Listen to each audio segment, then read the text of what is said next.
పూజించి కొమ్మల్లో ఆ కోయిల పాటలు పాడాలి.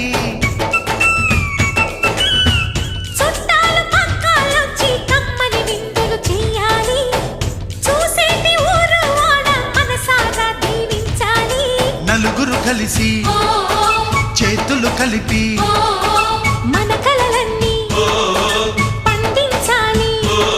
ఒక చోట పుట్టని కోడళ్ళు అయ్యారు అమ్మకే కూతుళ్ళు. త్వరలోని ముద్దుగా పుడతారు ఈ తాత పోలికల మనవళ్ళు. ఈ సంతోషాలు సరదాలే మా పండుగలు.